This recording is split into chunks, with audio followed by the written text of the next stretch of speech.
Dear Esther, the gulls do not land here anymore. I've noticed that this year they seem to shun the place. Maybe it's the depletion of the fishing stock driving them away. Perhaps it's me. When he first landed here, Donnelly wrote that the herds were sickly and their shepherds the lowest of the miserable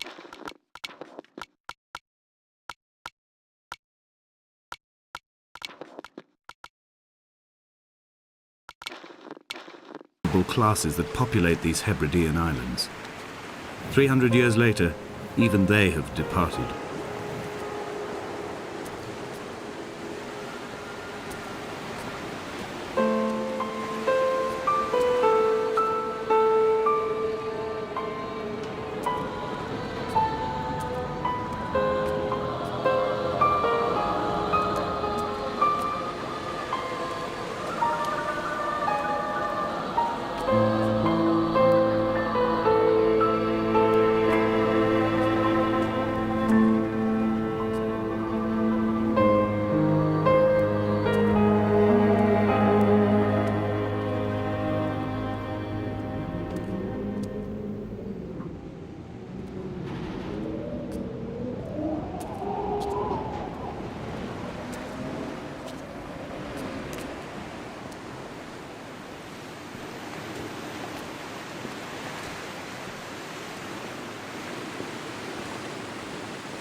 At night, you can see the lights sometimes from a passing tanker or trawler.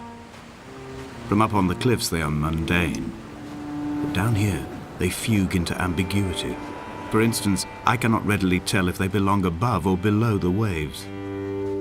The distinction now seems banal. Why not everything and all at once? There's nothing better to do here than indulge in contradictions whilst waiting for the fabric of life to unravel.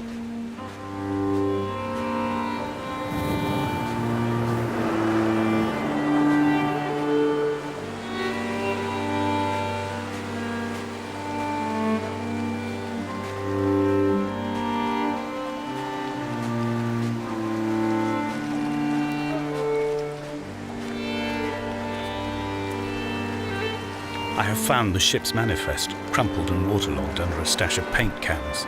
It tells me that along with this present cargo, there was a large quantity of antacid yogurt bound for the European market.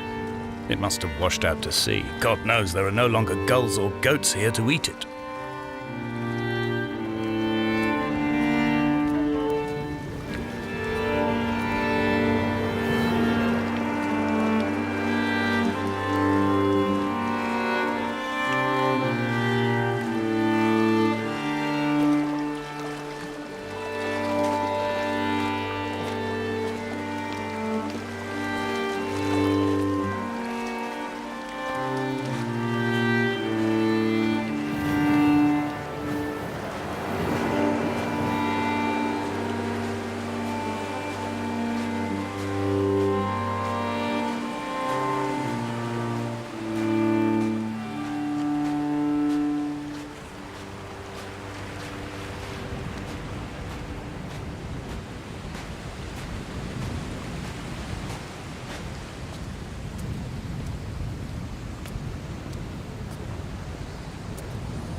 reading Donnelly by the weak afternoon sunlight. He landed on the south side of the island, followed the path to the bay and climbed the mount. He did not find the caves, and he did not chart the north side. I think this is why his understanding of the island is flawed, incomplete. He stood on the mount and only wondered momentarily how to descend. But then, he didn't have my reasons.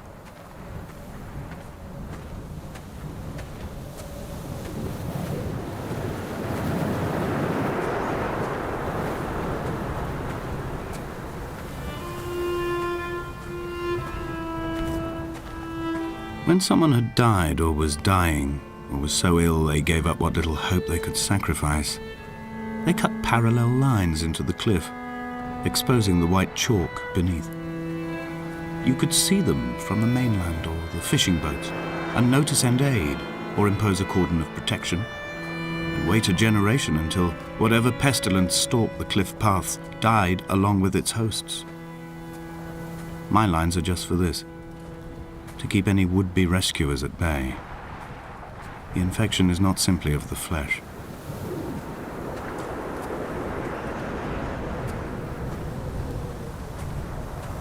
We are not like Lot's wife, you and I. We feel no particular need to turn back. There's nothing to be seen if we did. No tired old man parting the cliffs with his arms. No gifts or Bibles laid out on the sand for the taking. No tides turning or the shrieking gulls overhead. The bones of the hermit are no longer laid out for the taking. I have stolen them away to the guts of this island, where the passages all run to black, and where we can light each other's faces by their strange luminescence.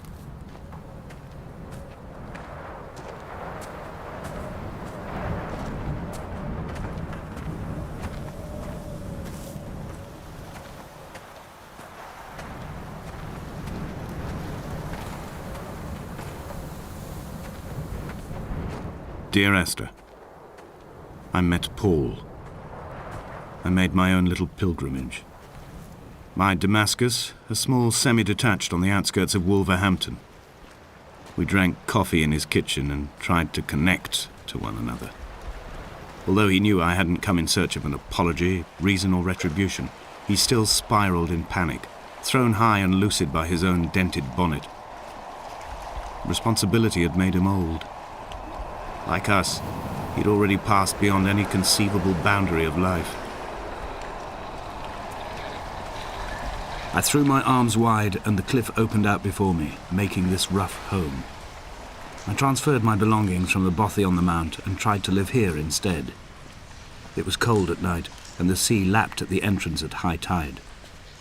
To climb the peak, I must first venture even deeper into the veins of the island, where the signals are blocked altogether.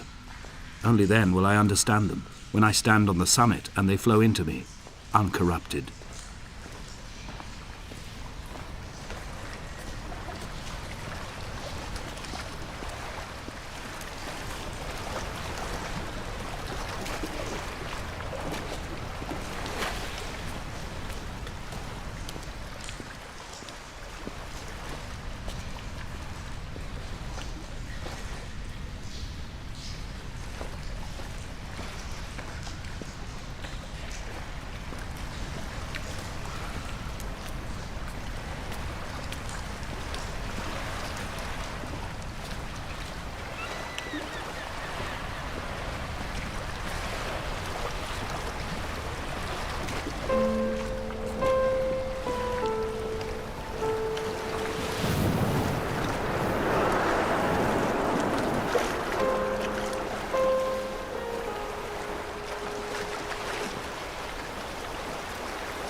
He still maintains he wasn't drunk, but tired. I can't make the judgment or the distinction anymore. I was drunk when I landed here, and tired too. I walked up the cliff path in near darkness and camped in the bay where the trawler lies beached. It was only at dawn that I saw the bothy and decided to make my temporary lodgings there. I was expecting just the aerial and a transmitter stashed in a weatherproof box somewhere on the mount. It had an air of uneasy permanence to it. Like all the other buildings here, erosion seems to have evaded it completely.